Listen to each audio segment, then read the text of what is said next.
कि बाबा साहेब ने कहा था कि शिक्षा वो शेरनी का दूध है जो जितना पिएगा वो उतना दहाड़ेगा। इसके विपरीत अगर जो शिक्षा नहीं लेता है, जो नहीं सुनता है, बूढ़े बुजुर्गों को सम्मान नहीं देता है और बिल्कुल आवारागर्दी की तरह इधर उधर घूमता है, वो गांडू होता है। अगर आज यहाँ पर डीजे बजा देते तो नाचने के लिए आ जाते हैं। हम आपको बार बार कहते हैं, अरे तुमको एक कांस्टेबल डरा रहा है, इसके बावजूद तुम समझने के लिए तैयार नहीं है। हम कब सीखेंगे, कब हमारे हक अधिकारों हम जानेंगे? जब आप ऐसे मंचों पर आएंगे और सुनेंगे। हम बार बार बोलते हैं कि बहुत समस्या आने वाली है। इस मंच के माध्यम से मैं हालांकि डीजे के पक्ष में नहीं हूं, लेकिन कहीं न कहीं ये बताना चाहता हूं साथियों, डीजे के माध्यम से ये आधुनिक जो यंत्र है, इनके माध्यम से आदिवासी इकट्ठा हो रहा था हजारों की संख्या में, और हजारों की संख्या में आदिवासी इकट्ठा होकर एक बौद्धिक विचार रखते थे, ऐसी सभा करते थे।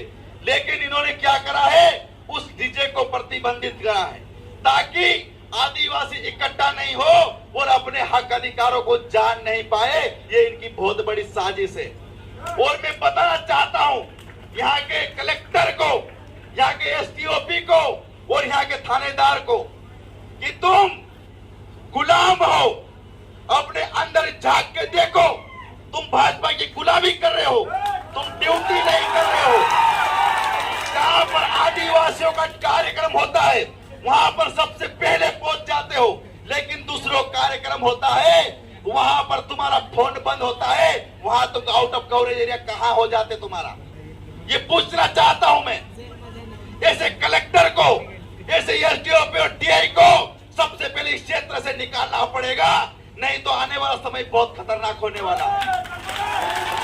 ये भाजपा की चड्डी पहन के घूम रहे हैं ये लोग और आदिवासियों को रोकने का काम कर रहे हैं। लेकिन मैं बता देना चाहता हूं, ये आज का युवा पीढ़ी है, ये बिरसा मुंडा के खून है, ये टंट्या बिल का खून है। इन लोगों ने, हमारे लोगों ने ईस्ट इंडिया कंपनी को भगाया था, गोरे अंग्रेजों को भगाया था, तो तुम काले अंग्रेजों को भगाने में हमारे को टाइम नहीं लगेगा। इस बात को ध्यान रखना।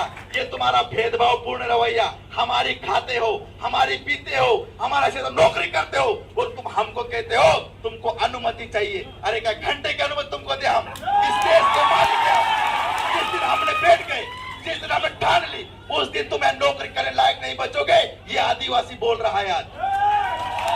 तो मैं कहना चाहता हूं, आने वाले समय में हम बड़वानी कलेक्टर का भी पुतला दहन करेंगे। जब तक इसका ट्रांसफर नहीं किया जाता है तब तक हम चैन से नहीं बैठेंगे। ये आज इस मंच में कह के जा रहा हूं, क्योंकि इंदौर में डीजे बजता है, धार में डीजे बजता है।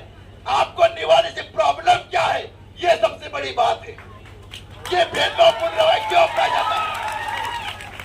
लेकिन कहीं कि हमारी गलती भी है। हमारे युवा क्या करते हैं, सुनते नहीं है, जब बात करते हैं समझते नहीं है। हमें बार बार युवाओं से कहता हूं, साथियों हमारा सबसे पहले आपको सुनना पड़ेगा, आपको समझना पड़ेगा, आपको सीखना पड़ेगा, आपको शिक्षा लेना पड़ेगा, क्योंकि आने वाला समय बहुत खतरनाक है। आदिवासी के पास बहुत बड़ी विपरीत परिस्थिति आने वाली है साथियों, क्योंकि आदिवासियों को मैं हमेशा एक उदाहरण देता हूं।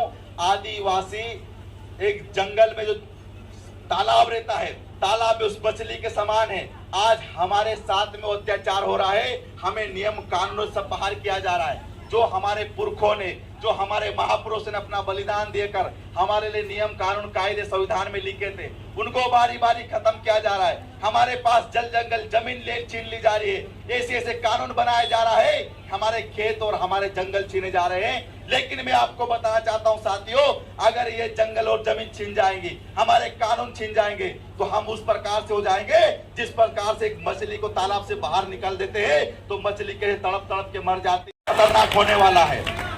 लड़ाई भी लड़ना है, पढ़ाई भी करना है, हमें ज्ञान भी लेना पड़ेगा। ये हमें ताकत अपने अंदर पैदा करना पड़ेगा। जितने युवा हो सके सुनो, क्योंकि यहाँ पर ऐसे ऐसे लोग हैं, ऐसे ऐसे हमारे पास पुरखे बैठे हुए हैं जिन्होंने पूरा जीवन लगा दिया है। हम उनको सुनेंगे नहीं तो आने वाली पीढ़ी को हम क्या सिखाएंगे, आने वाली पीढ़ी को हम क्या बताएंगे, क्योंकि हमारा संविधान कोई लिखित में नहीं होता है। हम लोग हमारे पुरखों से, हमारे बड़े बुजुर्गों से हम सीखते हैं, उसको हम सीखेंगे और हम सीखेंगे तो आने वाले पीढ़ी को हम उचित देंगे। इस बात को ध्यान रखना है साथियों, इसलिए हमें सुनना है, हमें बैठना है। ये लोग हमको बोलते हैं अरे तो नाचने कूदने वाले, लेकिन हम इनको भी बोल देते हैं हम नाचने कूदने वाले भी है, हम तीर कमान वाले भी है, हम गोपन वाले भी है। तुमको चुनना है, तुमको क्या चुनना है, सिलेक्ट करना है, सिलेक्ट कर लो तुम इनमें से। आदिवासियों तुम क्या उम्मीद कर रहे हो साथियों? मध्य प्रदेश में आए दिन सबसे ज्यादा हमले हो रहे हैं आदिवासी युवाओं पर। जितने युवा यहाँ पर बैठे हुए, मैं बता रहा हूं साथियों, जानबूझ पूछकर ये सरकार ये इस देश के वर्तमान में आदिवासी युवाओं पर हमले कर रही है और जानबूझकर ये अपराधी बनाने का काम कर रही है। साथियों, हमें इनसे लड़ने के लिए हमें एकजुट होना पड़ेगा, ये बार बार मैं कहता हूं साथियों। बहुत बहुत धन्यवाद, आप लोगों ने मुझे सुनने का, बोलने का मौका दिया, आप लोगों ने मुझे सुने तन्मयता से। लेकिन एक और निवेदन कर साथियों, ज्यादा टाइम नहीं चलेगा हमारा कार्यक्रम, हम नाचेंगे भी, लेकिन आप शांति से बैठ जाओ, आप लोग सुनो। आप सुनोगे तो हम आने वाली पीढ़ी को हम बता पाएंगे। हाथ जोड़कर आप लोगों से निवेदन है मेरा। बहुत बहुत धन्यवाद।